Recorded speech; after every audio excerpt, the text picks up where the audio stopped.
everyone, my name's Simon and welcome to Insert Past Upon Here. This is the show where I interview various people from the creepypasta community in an effort to make ourselves better writers or maybe even better people, but probably mostly the first one. This is the first in a series of interviews I'm doing with people from the no sleep community, and this one is with the awesome Sense Delete. So have a listen. I hope you enjoy listening to it as much as I enjoyed recording it. As I say, as usual, the stories we discuss, I'm posting the link in the comments. So, as I say, I suggest you head over there and read them before we get started, but I'll warn you before anything kicks off. Thanks.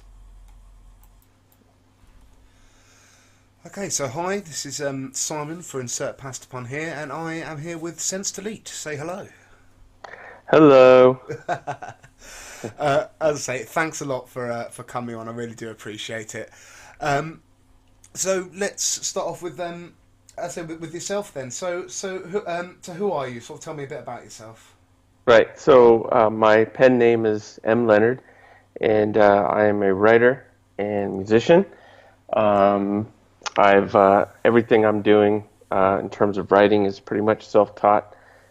Didn't really have a whole lot of college background, just kind of learned things on my own, sort of a hobby, and then as of late, kind of taking it a little more seriously. On the writing side of things, I've just finished my first novel, which I'm hoping to put out by the end of this year or early part of next year, and the novel is called The Mickland Murders, and it's sort of an investigation about an ancient death cult that is told through different types of techniques like documents, emails, text messages, chat rooms, journal entries. So trying to get that out this year, and then also have a anthology of short stories that I'd been working on the last year that I'm going to put out probably in the next few months. And the title is called You're Fucked.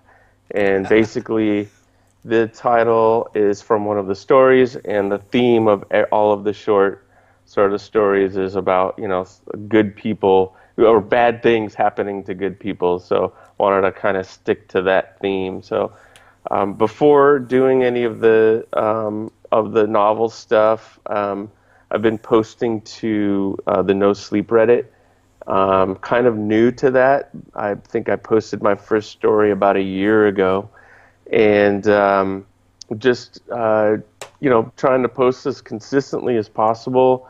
And the great thing about that community is there's a lot of people on it, but also there's a lot of feedback that you get. So it really hones your writing skills, and I think it's a great way for people to get their stories out there, and that's sort of how I ran into this opportunity. So,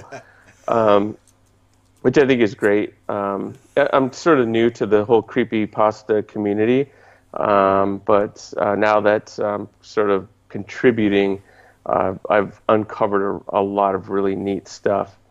But before the creepypasta thing, I'm a screenwriter, so I've had 2 movies that were produced. They're in a different genre. They're like in the family genre. Nice. Yeah, I co-wrote a movie with a director named Jim Valdez, and we wrote sort of a family movie, and we got Amy Smart to be in it, and also Grant Bowler, who the sci-fi fans will know is the guy from Defiance. Oh yeah. And then, and then another movie we did was called Ghost Squad. And we managed to get Kevin Nealon involved in that one. And Kevin Nealon is he's a cast member from Saturday Night Live from the 80s. Yeah. Nice. Yeah, so that's kind of the writing side of me. And then I'm also a musician, and I am the ambient artist Sense Delete. And I just put out my first single on Old Block Records, and that's a Canadian label. And they specialize in ambient noise, drone, atmospheric, like fringy type instrumentation. So excited about that, and I'm anxious to see where that goes. So that's basically me in a nutshell. Nice. So you don't half have some writing chops then. That's quite impressive. Yeah, like I said, it's just self-taught stuff, just reading other scripts and watching tons of movies and reading stuff and just kind of going for it. Great. Well, like, how long have you been writing for then? What did you start with?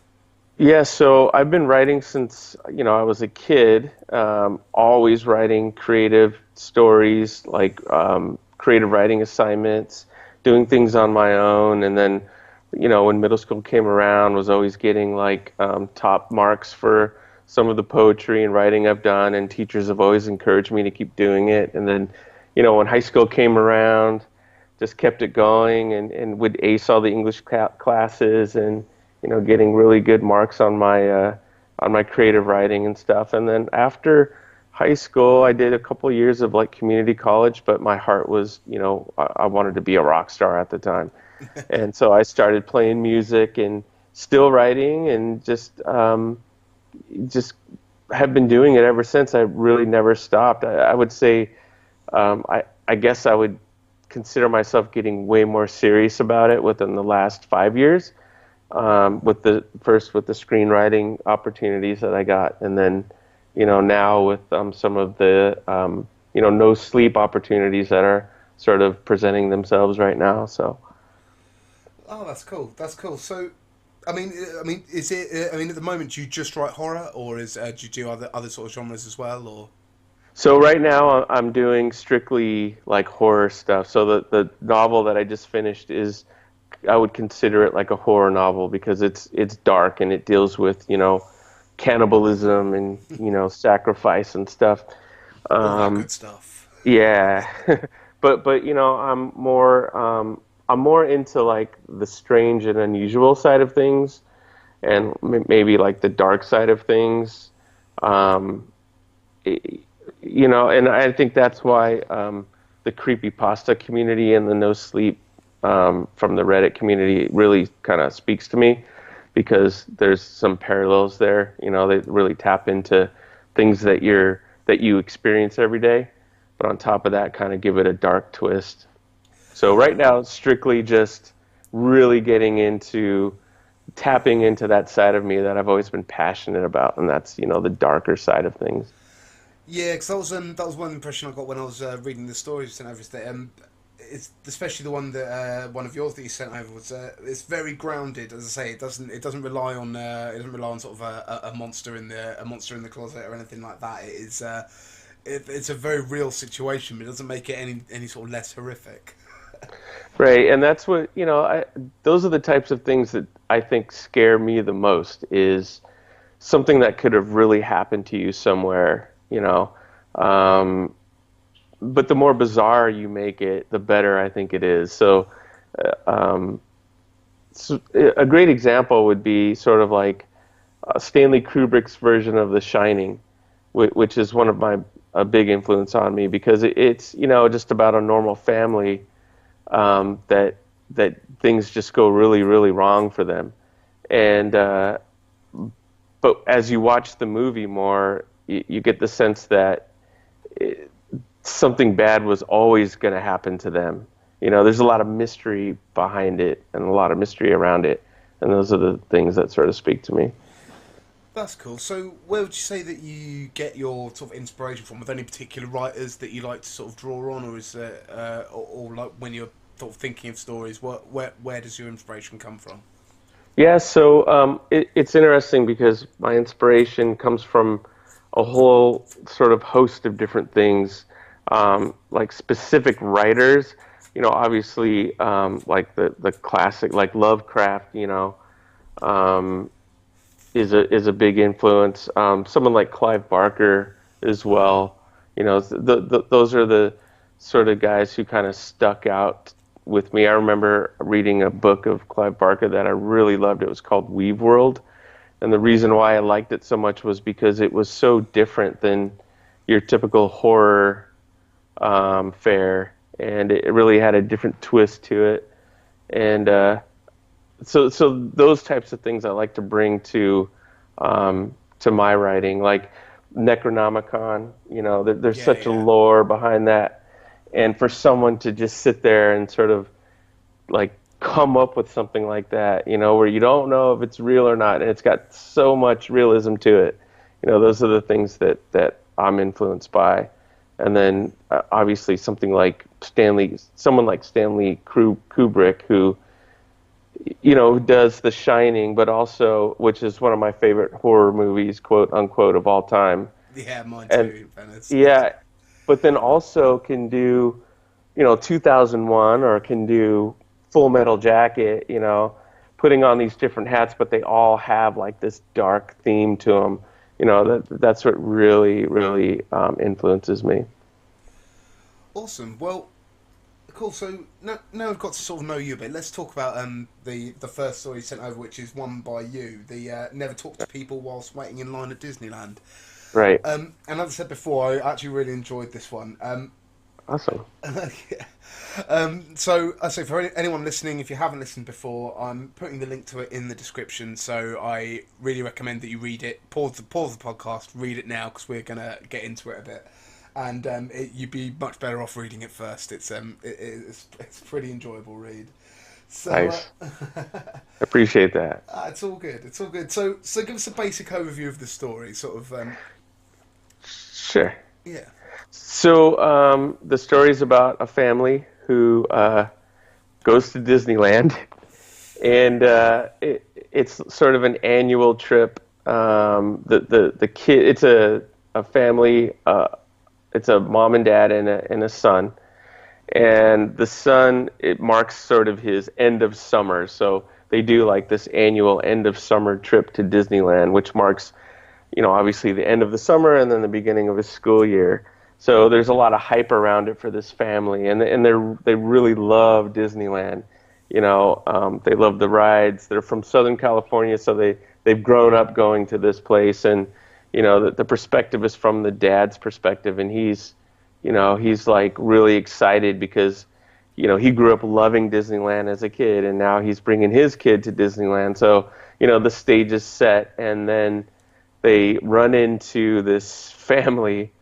And everything just goes wrong. They're just, I guess to put it mildly, they're a bunch of freaks.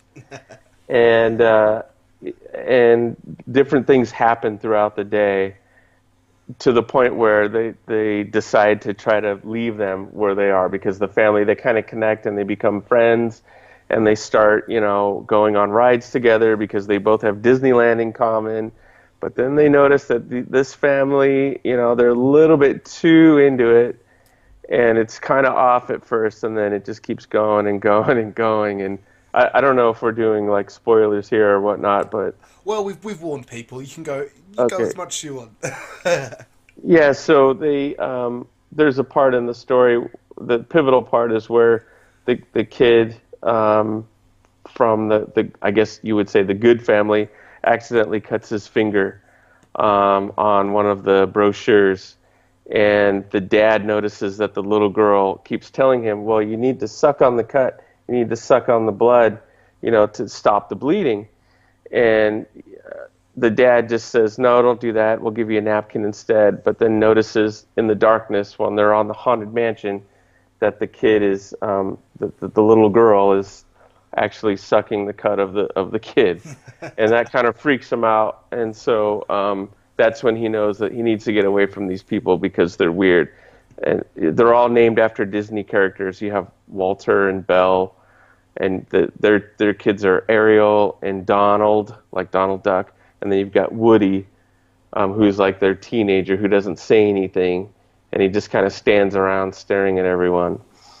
So they manage, after that ride, they manage to leave them and sort of go on their own, actually making an escape because they're like, we got to get away from these people. They're totally weird. They've been saying weird things, and they've been like collecting all this weird stuff. And the mom from the good family, I guess, gets a glimpse into the fanny pack of Belle, who is the mom of the evil family, and sees all kinds of weird stuff, including like a bloody tampon.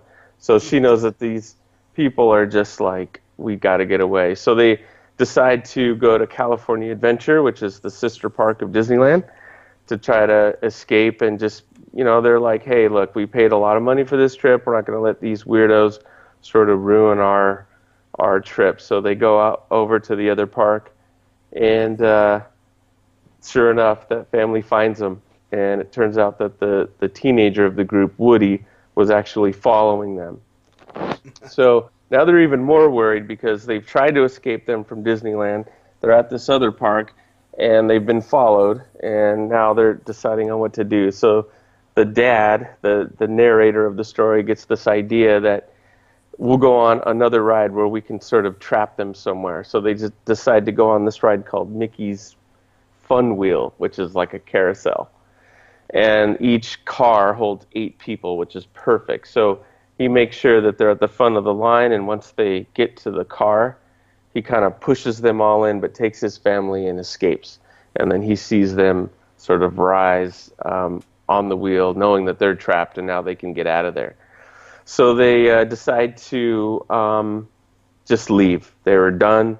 They wanted to get out of there, so they go to their car and they take off. And the dad notices that his son's Band-Aid is missing, and he's like, well, that's kind of fitting for such a shitty day. So they go home, and then all is well until a week later when the dad goes and gets the mail, and he sees an unmarked envelope, and in the envelope is his son's Band-Aid, and there's a note, and it's fittingly written on It's a Small World stationery, and the note says, everything's a souvenir. Your friend Walt, who is the dad's name of the Bad family, his name is Walter. So that's how the story basically ends. Nice. And as I say, I mean, not only was it the realism of the story that kind of really hits home for me, but also, as an English person, social awkwardness is terrifying in itself. I was scared from the second. It's like, okay, you're stuck in this situation with weirdos.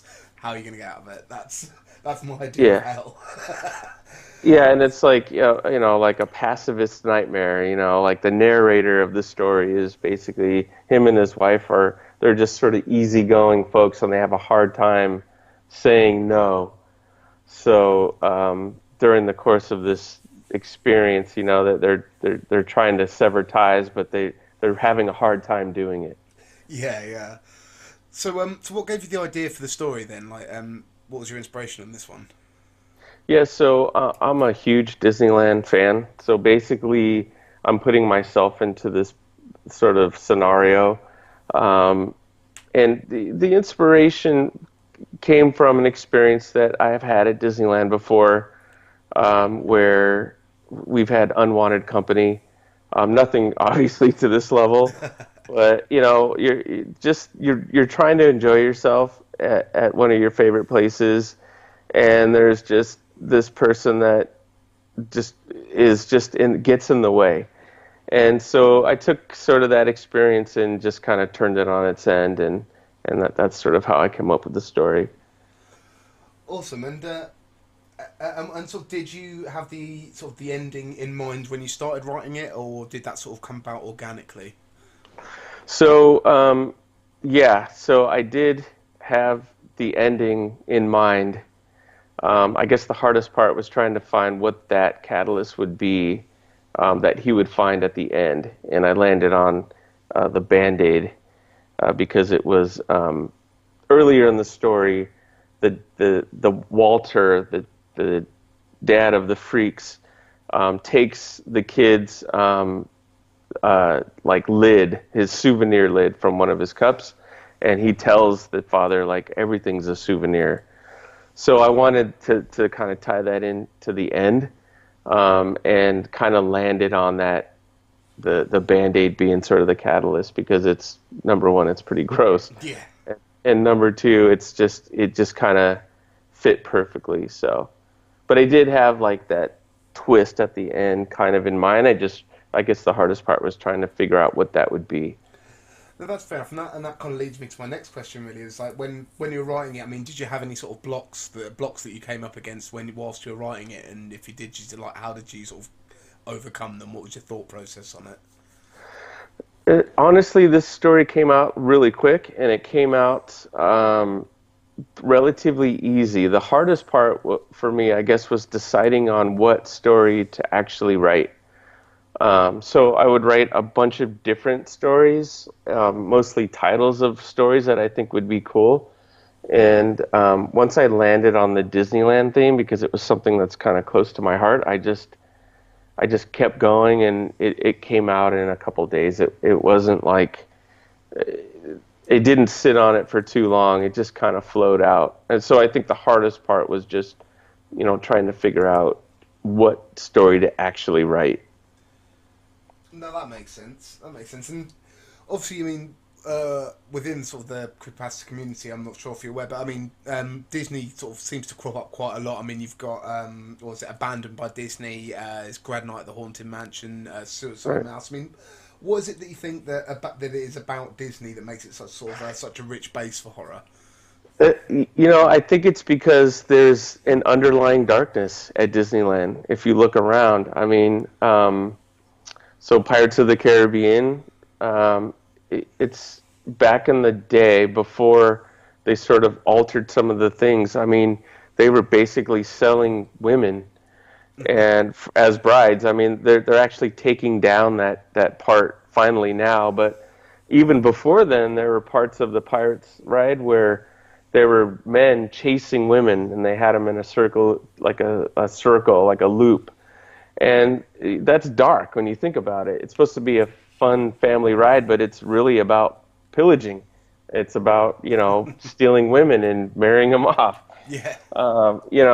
Same with like there's a ride called Snow White's Scary Adventures in the Fantasyland portion of the Disneyland in California, and it's really, really dark.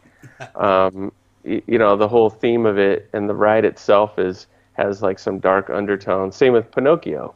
I mean, Pinocchio's a dark ride. Like I took my son on it, and it scared him because there was a part where you go to the fun carnival and you know, there's kids in cages Yeah, and they're yeah, being yeah. turned into donkeys. So there's I think that the content that Disney chooses, whether it's Walt Disney back in the day or even the choices now, they play on this dark emotion. Like Bambi, and within the first, I don't know, 5 minutes of the movie, Bambi's mom gets killed, and then Finding Nemo, within the first 10 minutes of the movie, Nemo's entire family gets killed. So there's always this just darkness about it.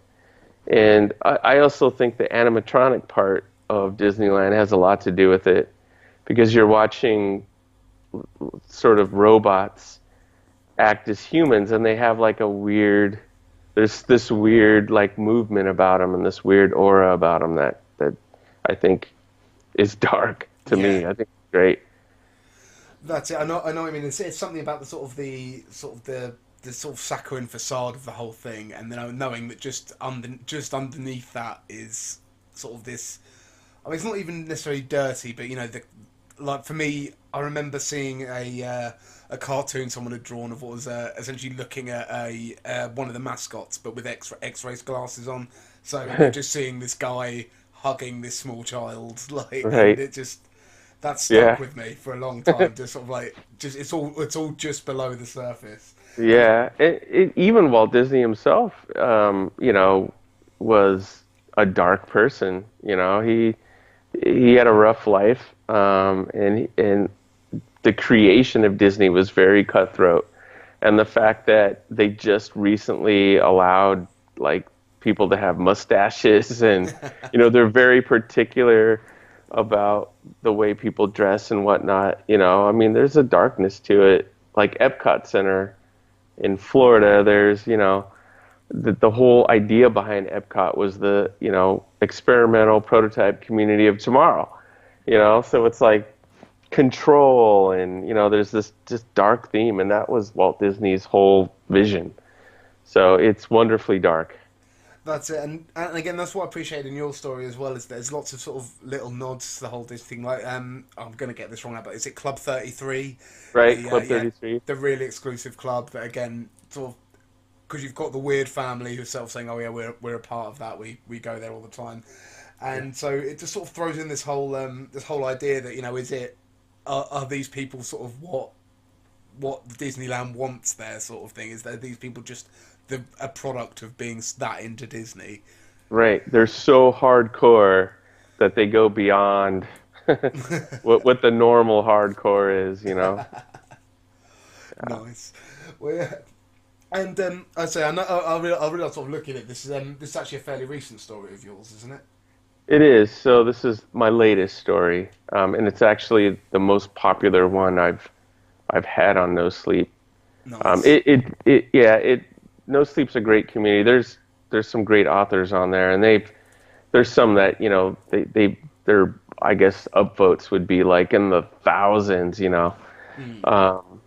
This story, I think it landed somewhere in like the 500s, but it also it had a lot of comments in it, and some of the comments from some of the people, I could see that it resonated with certain people, and that's the thing that I find on like No Sleep with all of my stories.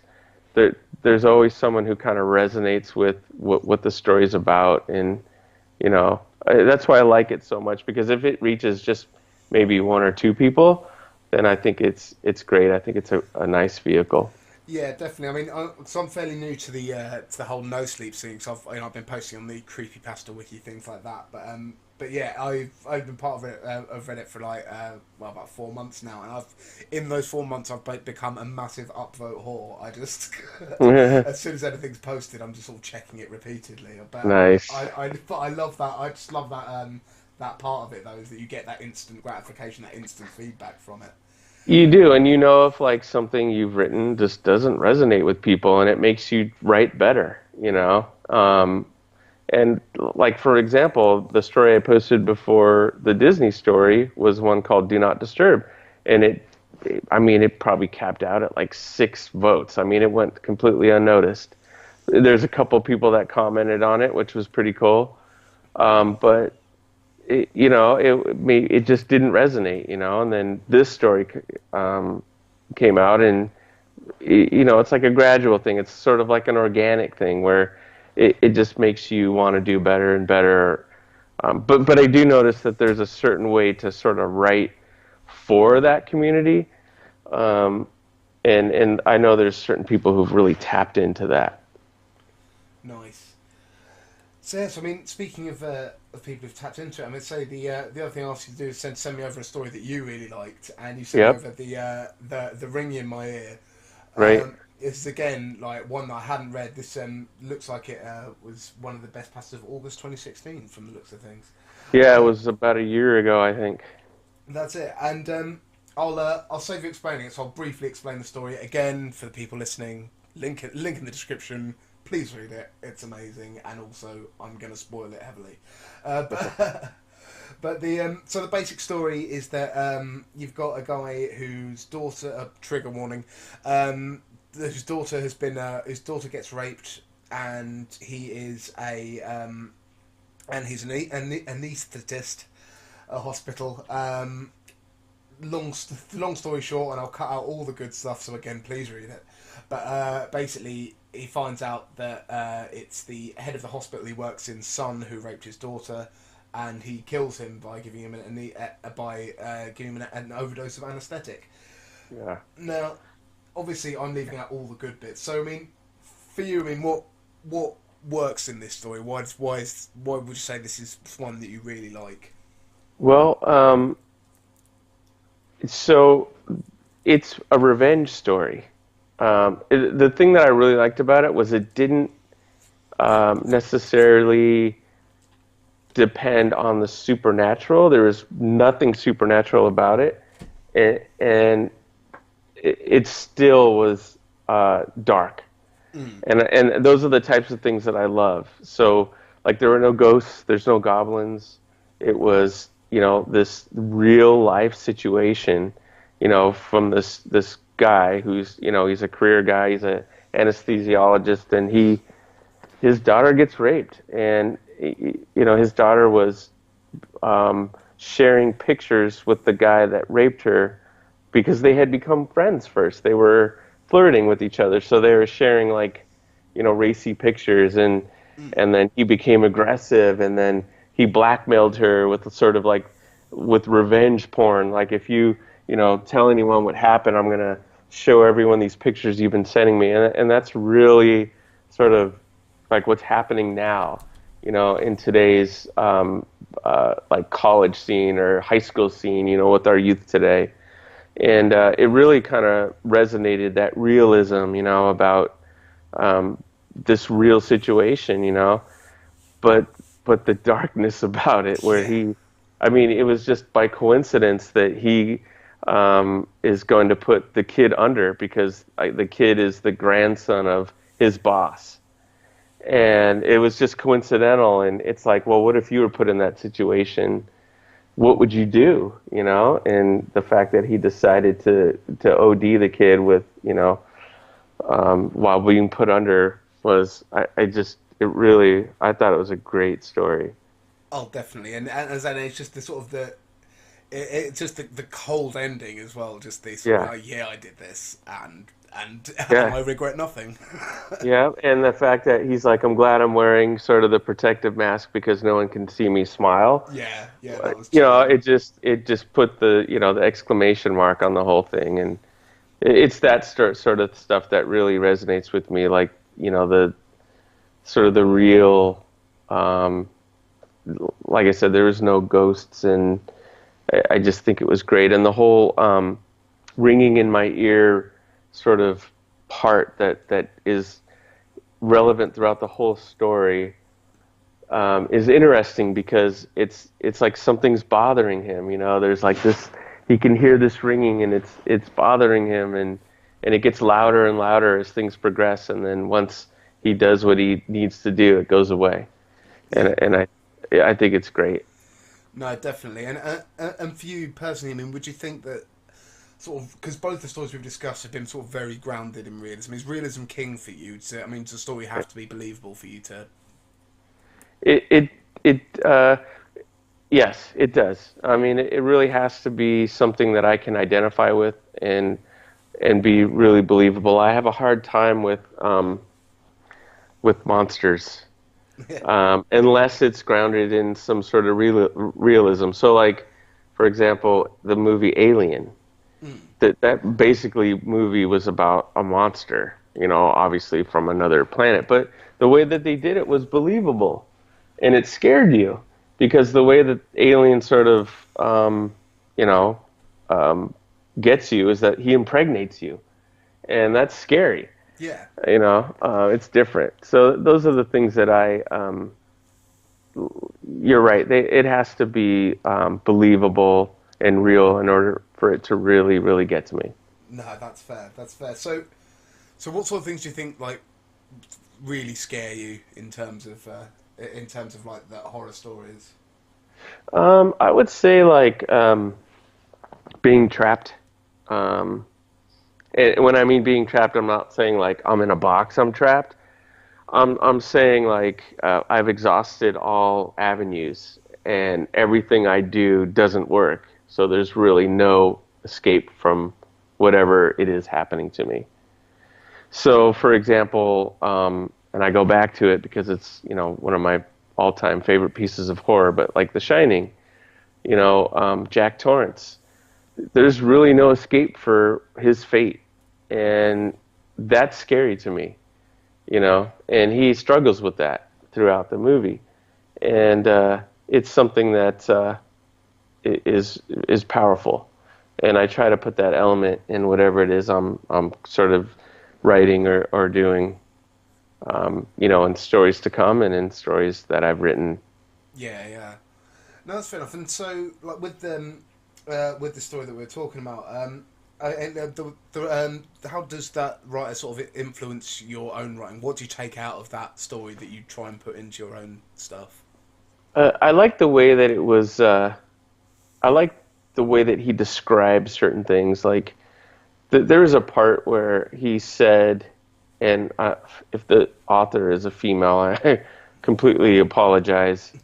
Um, the, when they go to the hospital to see his daughter for the first time after she had been raped, and she's unconscious, and she was unconscious for like 3 days, And the way this person describes the different tubes and monitors that are on her, I really like that description because it reminds me of actually being at the hospital and picking out those certain things that sort of terrify you about being in a hospital, right?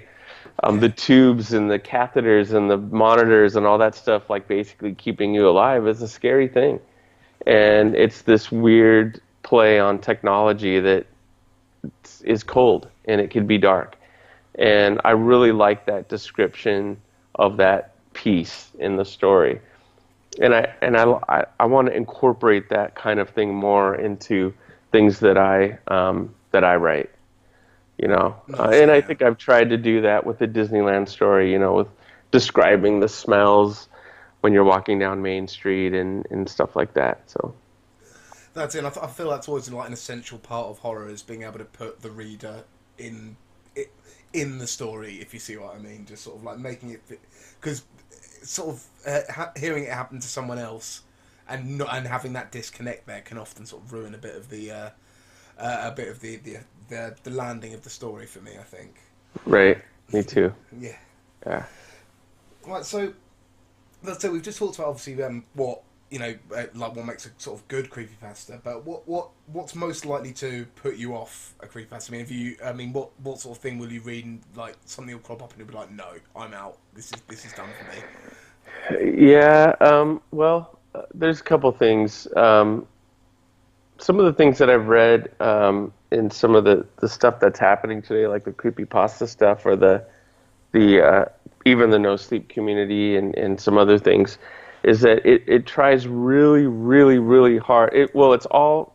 Let me back up. First off, it's all first person writing. So everything is like, this happened to me yesterday. I was doing this the other day, and I saw this. I mean, like with my story, I was at Disneyland and this kind of happened to us. If it goes into completely unbelievable land, then that's what turns me off. Like if it's trying too hard to scare you, then I'm sort of done. If it's done in a campy way where it's supposed to be that way, then I'm good. But if it comes across as like it's trying a little bit too hard, and the stretch is a big, huge stretch, then I think that sort of turns me off. But for the most part, I enjoy pretty much everything, but I guess those are the things that would be the within that community. If I'm reading a book or something, if I'm not into it within the first like chapter, then I'm kind of done. Yeah. I think that goes to my probably really limited attention span, but on the other hand, it could. Sometimes I'll give it a good go and try to sort of read a couple chapters, but after that, I'm kind of done. No, I know what you mean on that one. I mean, it's happened to me with like books I really feel like I should have liked. Like, I mean, you mentioned The Shining earlier. I tried reading the Stephen King The Shining because I love the movie, and I got about a third of the way through and was like, you know what, I hate this. Yeah, I mean, I feel the same way with The Stand, Stephen King's The Stand. I have a lot of friends who love the book, and they're like, you got to read it. So I just could not get into it. It's just preference. Same with The Shining. It's, but I guess historically Stephen King was unhappy with what Kubrick did with The Shining. Yeah. Which is interesting. But on the other hand, I loved Misery and loved the book just as much. It was a perfect. So I guess it just depends on the scenario or the setup. Yeah, definitely. That's fair enough. Now, with horror, obviously, horror in general can be kind of trope heavy. I mean, in your opinion, do you think is there ever a point where like tropes are acceptable, or do you think that they're just out no matter what happens? You should never use a trope, or No, I mean, I think when it comes to horror, I think everything is on the table, and I don't think anyone should be worried about writing about zombies or writing about something super generic. if you have a good idea and you want to expand on it in your way, I mean, by all means, I think that's what horror is all about. It's accepting of everything. It doesn't have any sort of bias towards anyone. It just accepts everyone. There's no there's I'm trying to think of the right word. There's no qualifications on anything for horror, and I don't think if you're writing horror, I think you should explore everything. Yeah, yeah, nice. So, so in terms of sort of like the online community generally, I mean, obviously there's been a bit of a sort of not a resurgence, but a surgence, if that's a thing, of sort of interest in the sort of creepypasta community. What with and horror in generally. I mean, you've got with The Walking Dead and sort of sci-fi's Channel Zero, things like that. I mean, what do you think about sort of the online horror scene at the moment? Yeah, so I think it's gaining more ground. There's I think a lot more people are starting up their own sort of pasta-esque sort of communities. Um, for example, I had a story. The Disneyland story was narrated by this website or this gentleman who runs Clancy Pasta, which is on YouTube, and he has a nice subscription base, and I've never heard of it before until he had reached out, and I from there I went exploring and was kind of looking at all the different other ones. There's a lot of different types of like pasta-esque sort of sites, and it's exploding. And I think it's great. I encourage it. I mean, the more the merrier, and um, uh, different ways to get your stories out and to put different spins on like horror, especially online, I think is great. The one thing that really got me interested in this whole sort of scene was I think it was on Reddit. I can't remember where I seen it. I was online somewhere, and there was a video game that people were like, "I dare you to play this game," and it was called Sad Satan. Oh right, And yeah, yeah, it was really, I guess it was really popular, like with people talking about it at the time, and it scared the crap out of me. Like it was really dark, and I'm like, wow, there's a lot of really neat, interesting, dark things that are happening in this genre, and it's happening online, and it's happening on the internet. And I think it goes back to like the Blair Witch Project type, like found footage type stuff. I think creepypasta community sort of draws its influence from stuff like that. But for it to extend into a video game that was really creepy as the Sad Satan stuff, I was really intrigued. But I think overall it's exploding, and I think it's a great thing, and I'd like to see it go into a different direction from where it is now. And I'm hoping someone sort of comes out with something that takes people by surprise. yeah, exactly. And that's something that actually crops up in quite a few of these interviews that I've been doing. Is like everyone seems to be waiting for the next sort of game changing creepy pasta. Yeah. Like I mean, Yep. when you think of the classics, they were all of the classics were nearly always like the first one to do that Yep. in their particular genres, and I think everyone's kind of like waiting for that next one. Yeah, and there's some things out there like the text message stuff, and like there's those apps now where the story is told completely through text messaging, and I think that's a neat that's a step in the right direction. But I'm talking about the thing that just comes out where it just it freaks everyone out. Yeah, yeah, yeah. Cool. So, I mean, moving away from sort of the online stuff, because obviously, as you said earlier, you've got your books coming out. Now, what made you sort of made you make the decision to take that jump from just sort of writing online to doing like full length books? Well, I actually um, was doing the books first, and what I had done was there's a portion of the book. It was an interview I did with.